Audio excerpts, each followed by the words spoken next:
సొంత గడ్డపై sun Risers విజయం. సొంత గడ్డపై పుట్టు కొట్టిరుగా రాత్రి. అవును, రికార్డ్ అంట. సొంత గడ్డపై హైదరాబాద్ సన్ రైజర్స్ విక్టరీ కొట్టింది. బుధవారం ఉప్పల్ స్టేడియంలో జరిగిన లీగ్ మ్యాచ్ లో ముంబై ఇండియన్స్ పై 31 రన్స్ తేడాతో విజయం సాధించింది. వాళ్ళ పొట్టేమో కానీ నెక్స్ట్ వీళ్ళు 31 రన్ల దాకా తీసుకొచ్చిరు చూడు. వీళ్ళు కొట్టుడు కూడా అడగోలు కొట్టిరు. సొంత గడ్డపై ఈ సొంత గడ్డ అంటే ఈ సొంత వీళ్ళు మా గడ్డ మీద ఉచ్చినోళ్ళ కానీ ఏదో అట్లా గడ్డకు సంబంధం లేదు. ఇది విషయం ఏంటంటే ఇక్కడ ఎక్కడ కూడా సొంత గడ్డ పైన సొంత గడ్డోళ్ళే గెలుస్తున్నారు. ఇది మన ఫిక్సింగ్ జరుగుతుంది అనేది కూడా చూడాలి. అంటే యాక్చువల్ గా ఇప్పుడు ఎక్కడ మ్యాచ్ పెడితే వాళ్ళే గెలుస్తున్నారు. ఇప్పుడు మీరు జరిగిన మ్యాచ్ చూడరు ఒకసారి, చూస్తే ఎక్కడ ఏ గడ్డ పైన జరిగితే ఆ గడ్డ వాళ్ళే గెలుస్తున్నారు.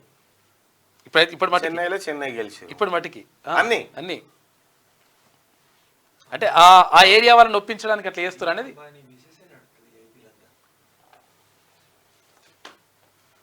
పురగాలు అయితే అడగోలుగా బెట్టింగ్లు పెడుతురా మీ ఊళ్ళే పంటి?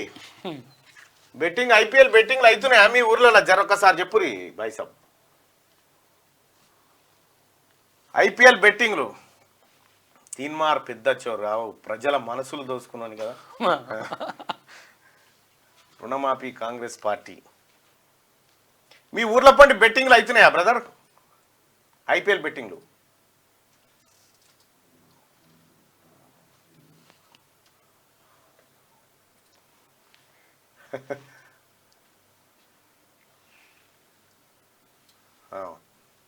పెడుతున్నారు.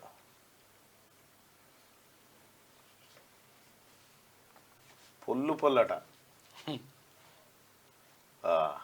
ఈ కొనేళ్ళనట్టే.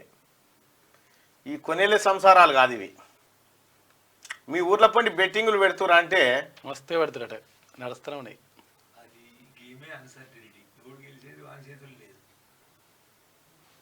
ఏం బెట్టింగ్లో ఏం కథనో ఏం లెక్కనో ఈ బెట్టింగ్లు ఎట్ట పెడతారు. సన్ రైజర్స్ హైదరాబాద్ అంటే హైదరాబాద్ లో వాళ్ళు ఉండరే ఉండరు, ఒక్కరిద్దరు ఉంటే ఎక్కువ.